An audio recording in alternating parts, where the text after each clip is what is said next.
అన్నమయ్య జిల్లా చిట్వేలు మండలం ఉపాధి హామీ పనులకు వెళ్లిన కూలీలు డబ్బులు రాలేదని కొందరు కూలీలు ఆవేదన వ్యక్తం చేశారు. సొమ్ము ఒకరిది సోకు ఇంకొకరిది అన్న చందంగా కష్టపడి పనిచేసే కూలీలకు పనికి సమాన వేతనం ఇవ్వకుండా పనికిరాని బినామీ కార్డుల దారులకు డబ్బులు ఇస్తున్నారని కొందరు మహిళలు మీడియా ముఖంగా తెలిపారు. మండల ఏపీఓలకు అనేకసార్లు అర్జీ కూడా ఇచ్చామని, ఎంక్వైరీ చేసి మాకు న్యాయం చేయాలని కోరామని చెప్పారు. ఇంతవరకు ఎటువంటి న్యాయం జరగలేదని ఆవేదన వ్యక్తం చేశారు. అంతేకాక ఆఫీసుకు తమ కష్టాలు చెప్పుకుందామని బాధితులు వెళితే వారికి జవాబు చెప్పకుండా కేసులు పెడతామని అధికారిని బెదిరించడం ఒకంత ఆశ్చర్యానికి గురిచేసింది.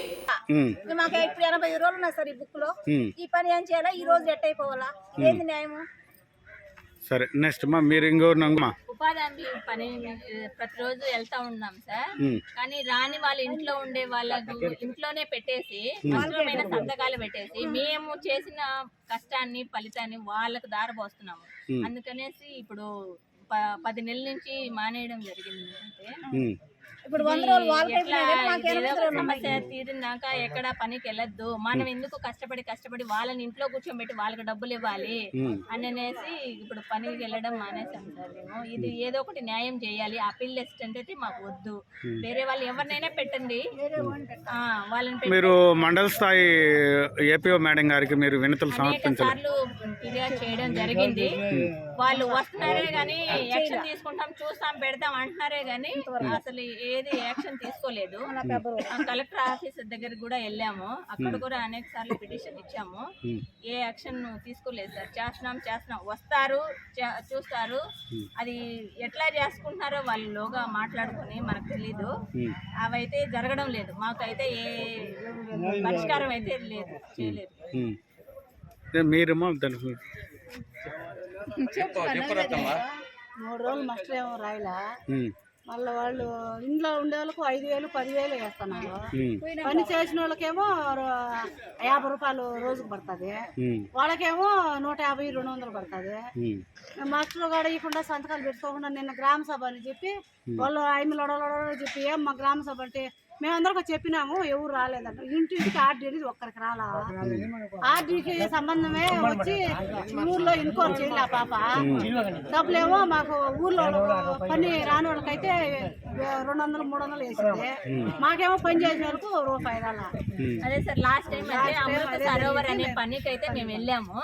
అమృత సరోవర్ అంటే చెరువు తవ్వడం సార్. దాన్ని చెరువు తవ్వి ఆ మట్టి తీసుకెళ్లేసి ఒక చాలా ఫీట్స్ ఇస్తారు, ఆ మట్టి తీసుకెళ్లేసి చెరువు కట్ట పైన పోయాలి.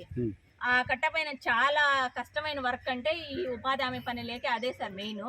అంత కష్టపడి పని చేసినా గానీ రోజుకి 100 రూపాయలు 60 రూపాయలు. మోడీ ఏం చెప్పారు, 270 రూపాయలు 73 రూపాయలు కన్ఫామ్ గా రోజు కూలి వారి అయితే ఇవ్వాలి అని చెప్పారు. ఆ అమౌంట్ అయితే మాకు అసలు అంత కష్టం చేస్తే పనికి అట్లా 100కి ఎందుకు పని చేయడం అనేసి రైతులు పనికి పోతే 250 తెచ్చుకుంటున్నాము. అంత కష్టపడి చేసి కూడా 100కి 100 రూపాయలు 60 రూపాయలు వేస్తా ఉంటే ఎందుకు ఈ పనికి పోవడము? వాళ్ళేమో ఇంట్లో కూర్చున్న వాళ్ళకేమో ఈ అమౌంట్ వెళ్తుందనే కదా సార్, అప్పటికి తక్కువ పడుతుందంటే అమౌంట్ మాకు.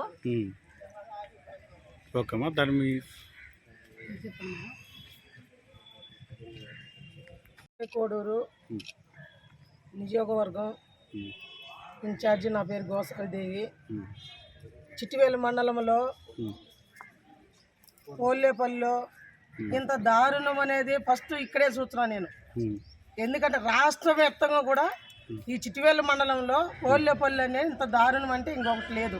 ఎందుకంటే ప్రజలు ఆ పథకం పని పెట్టింది ఇంద్రమ్మ పెట్టింది, కానీ అది ఎవరికి అర్హత కాదు. ఇప్పుడు చెప్పే మాటలు కాదు, ఇప్పుడు ప్రభుత్వం కాదు జరిగింది. ఇది ఇంద్రమ్మ ప్రభుత్వం చెప్పింది, ఈ పథకం పని పెట్టింది. కానీ ఇప్పుడున్న ప్రభుత్వాలు ఏం చేస్తున్నాయంటే వీళ్ళ ఇండ్లలో ఉన్న కూర్చుని వాళ్ళకు జీతాలు ఇచ్చినారు, ఇండ్లలో కూర్చుని వాళ్ళకు పథకం పని డబ్బులు ఇచ్చినారు. కష్టపడి మాపులు పొగులు కష్టపడి బిడ్డలు వదులుకొని సంసారాలు వదులుకొని పోయి పథకం పని కంప చెట్టల్లో గుట్టల్లో కొండల్లో పడి వీళ్ళు పనులు చేస్తుంటే వీళ్ళు పోయి వాళ్ళకి డబ్బులు ఇవ్వటం అంటే ఇది ఎంత మాత్రం కరెక్ట్ అనుకున్నాము? ప్రభుత్వం ఎక్కడ కళ్ళు మూసుకొని ఉన్నది అనుకున్నాం? అధికారులు ఏం చేస్తారనుకున్నాం? అధికారులు పోయి ఒక్కసారి పోయి 4 మాట అడిగితే మమ్మల్ని కేసు పెట్టారు, మమ్మల్ని రేపు చేస్తారని అడుగుతారా?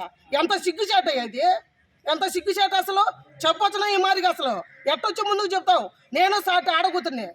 ఇప్పుడు నాకు కొన్ని సంవత్సరం ఉంటాయి, నా దగ్గరికి వచ్చి అడుగుతారు, నా సమాధానం మీద చెప్పాలి వాళ్ళకు. ఇట్లా మాట్లాడితే ఇది తప్పు కదా, కరెక్ట్గా మీరే బయట పెట్టుకోవడం తప్పు కదా. వాళ్ళ బాధల గురించి రోడ్లు అడుగుతారు, చట్టాలు అడుగుతారు, ఇంట్లోకి పోయి కూడా అడుగుతారు. ఎందుకంటే వాళ్ళ బాధలు అట్టున్నాయి. వాళ్ళ కష్టపడిన బాధలు అడుగుతున్నారు. అదే వాళ్ళు కష్టపడింది డబ్బులు అడుగుతారు. మిమ్మల్ని వేరే విధంగా ఇబ్బంది పెట్టలే. వాళ్ళు డబ్బులు అడిగితే అంటే మీరు కేసులు పెట్టి ఎస్టీ కేసులు పెట్టారనేది, వాళ్ళు నన్ను ఇబ్బంది పెట్టారనేది అది తప్పు కదా. ఒక అధికారులుగా ఉండి మీ దగ్గరికి వాళ్ళు వచ్చి అడిగితే ఇదేనా మీరు చెప్పే సమాధానం? వాళ్ళకు ఇది ఎంత మాత్రం కరెక్ట్ అయ్యేది? ఇది కరెక్ట్ కాదు. వాళ్ళకి న్యాయం జరిగిందాక ఇక్కడ నిరసన కార్యక్రమం అయినా మేము కూర్చుంటామని సభాముఖంగా తెలియజేస్తున్నాం.